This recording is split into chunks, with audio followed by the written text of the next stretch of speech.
So Randy Macho Man Savage looked at me and he says, "Ripper the Clown, you're in the danger zone, brother, because whenever I'm trying to talk about something, you start talking about something."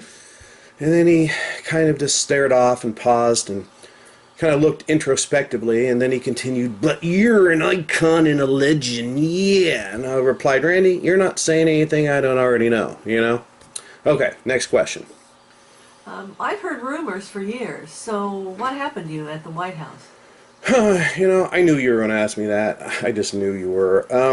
I was a White House intern from 1995 to 1996, and one afternoon I was shredding Whitewater documents for Hillary in a side office, and Bill Clinton came in, and from behind he thought I was a female clown. You know, he saw the long, beautiful hair, you know, and at which time Bill Clinton proceeded to grab me by my animal balloons.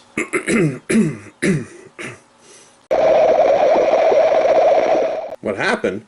I went public, you know, about Bill's unwanted advances, and Christ, Hillary went after me, man. She tried to discredit me at every front. She called me a dirty, drunk street mime who'd follow anyone dragging a funnel cake through a trailer park. You know, people say Hillary's so smart and so brilliant. She didn't know the difference between a clown and a goddamn mime, man. Shameful, you know. And eventually the Clintons just ran me out of town, like your common rodeo clown. Media went after me too, vilifying me, maligning the good name of Ripper the Clown, all to protect the bad names of Bill and Hillary Clinton. It ruined me for a long time, man. A long time. Hey, you know what? Cut. I can't talk about this right now. Cut, please. You know, the same media that condemned Bill Cosby because of all the women coming forward with identical complaints and allegations is the exact same media that failed to do anything or even speak ill of Bill Clinton and his womanizing, and many of the same allegations were made against Clinton. You know, you want to talk about a war on women. As if being violated wasn't enough, all Bill Clinton's victims were maligned and destroyed by Hillary and the Clinton machine. And speaking of, have you ever heard that interview from the 80s where Hillary discusses defending that guy who raped a 12-year-old girl? Hillary was his attorney, and she got him off on this technicality, and she actually laughs in the interview when she talks about how the guy passed a polygraph test, and how after that point she's had no faith in polygraphs, and she laughs about it. She laughs about getting this guy off. And you know what happened to that poor girl? You know, I mean, she had no justice. So contemporaneously, Hillary claims to be a champion for women. Are you kidding me? I mean, what a bunch of horseshit. You know, I mean, hey. Hey, are you recording this after I told you not to? So check this out. This is kind of interesting. You'll enjoy this. Days after he groped me, Bill Clinton called me on the phone, and he acted like nothing happened. You know, he knew I was a wordsmith, so he's like, "Hey, Rip, man, how's it going? Hey, can you tell me what the meaning of is?" And I'm like, "Figure it out yourself, pervert." You know? He got mad and he pulled the president card on me. He said I was disrespecting the office of president. He was just clowning around with me in the office when he grabbed me, and I blew it all out of proportion. I called him Jester the Molester, and I hung up on his ass. Subtle intimidation, man. That's what it was. Subtle intimidation. I got audited numerous times. My life was threatened by strange voices calling me on the phone at midnight, 3 a.m. My invisible dog was murdered. My pet elephant vanished. You know, the Clintons would, Bill and Hillary, they'd come over to my house at 10 p.m. and they wouldn't leave until like 4 a.m. I mean, this is serious shit, man. I mean, intimidation. And you guys may not know this, but in Washington, Washington, D.C., you could take out a hit on a clown for nothing more than an elephant ear and a goddamn candy apple. I mean, clowns drop like that in Washington, D.C., man. They could have hired some mimes to kidnap me, and of course they'd be silent on their demands, and weeks later some kid would find my dead body in some invisible box. No sir, man, not me, not me. So I left Washington, D.C. I crammed 75 clowns in my clown car, and I got the hell out of D.C., and I never freaking went back. Did I want to be another Vince Foster? Nope. No, I didn't. And speaking of which, that whole affair was just sloppy, man. Amateurs, rank freaking amateurs. But here's some inside information for you. Even though I wasn't at the White House at the time, Web Hubbell told me that hours after Vince Foster allegedly went, Hillary searched his office, but she wasn't searching for incriminating documents. She wanted Foster's stash of McDonald's coupons. And Webb saw her in there because he went in there to get the coupons for himself, but Hillary beat him to it. And he told me he will never forgive or forget that she got the coupons before he made it in there. And little known fact about Web Hubbell, the government actually did a $2.5 million study and determined that Web Hubbell was actually some sort of a weird land fish. Yeah, no joke, man. No joke. And it was all on the taxpayer's dime to boot. You know, it's been a lifetime of corruption for Hillary Clinton. You could go back. I mean, they were talking about that when I was at the White House. They were talking, you know, the scuttlebutt was how she got fired from the Watergate committee for stealing some documents about Nixon's innocence or something. I mean, she was fired for dishonest, unethical behavior by Democrats, no less. And now she's their candidate for president. It's crazy.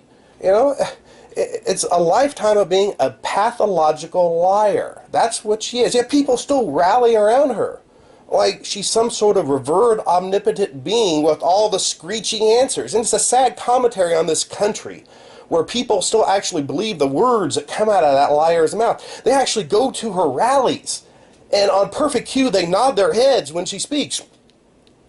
And then they cheer for her, oh, like a bunch of drunken ninnies. I mean, really, where's the intellect in this country? It's down the shitter. Let me tell you something. The media are just prostitutes for the Clinton and for King Obama in the Chicago way and his awesome 7+ years of on-the-job training. You know, all of them, Chris Matthews, Tom Brokaw, Brian Williams, Charles Blow, Ed Schultz, George Snuffleupagus, all just prostitutes, man. Under the guise of journalists. Political hacks, hacks behind a typewriter, hacks behind a monitor. That's it, man. Get a journalism degree now, they give you your own street corner in front of the White House. So what I'm about to tell you is completely off the record. You did shut the camera off, right? Okay, thanks. You know, I want to be candid with you, but I just don't want some of this stuff getting out of the public domain, you know, so I appreciate it. I appreciate you working with me here. We were talking about the prostitutes in the American mainstream media, and, you know, what about, since we're on that subject, what about the two happiest hookers of all, Jake Tapper and Don Lemon? I mean, Jesus Christ. You know, those guys are nothing more than just prostitutes for Barack Obama and Hillary Clinton. And, you know, I personally couldn't sleep at night or look myself in the mirror. I'm sure they do just fine because they think they're doing a good job for their president and their nominee. They're just freaking drones, man. You know, it disgusts me that my alter ego shares the same first name as Jake Tapper's. Yeah, it just pisses me off. And you want to talk about bastardizing your journalistic ethics? Let me tell you about hacks like Don Lemon and Jake Tapper. They're just pretentious, self-righteous, mentally defective, pissant piss midgets. And I'd say journalists like Tapper and Lemon have shit for brains, but quite frankly, doing so would be offensive and insulting to the feces population.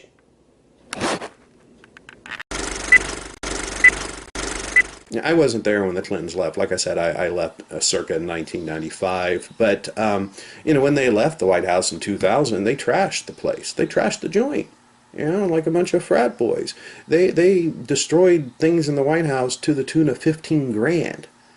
Yeah, imagine what kind of degenerate party that was. I mean, in any other normal society and culture, these people would be a national shame, tarnished for life. But still, the Clintons are heralded as heroes even today.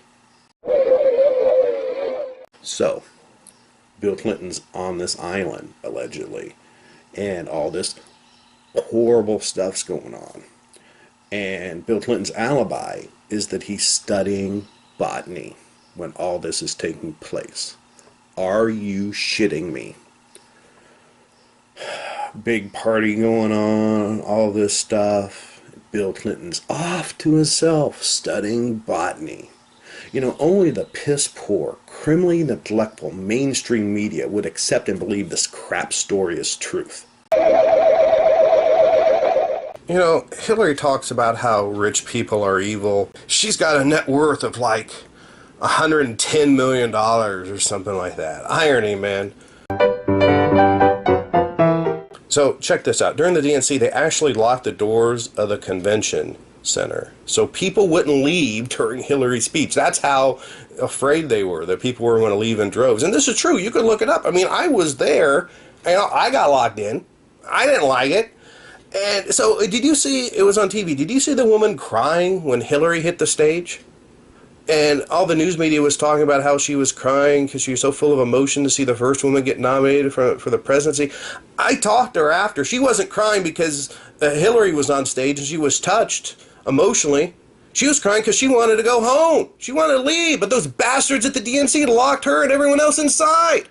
I mean, when I left, at the DNC, I had to break a window and climb out the bathroom window. By that point, the doors were already open, but I figured, what the hell, I'll just break the window and leave anyway. You know what I'm saying? You know, you want the truth about Hillary Clinton? Okay, I'll give it to you. She's out. There it is. My payback.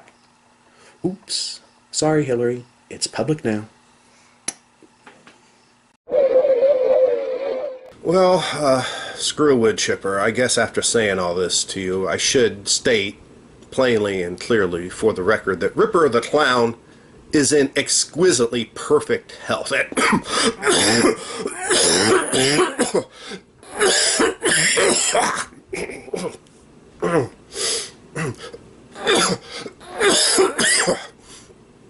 Sorry you had to hear that. Okay. And so I'm in good health, you know. So something happens to me and I'm found dead. Just know that it wasn't an accident and it definitely wasn't suicide.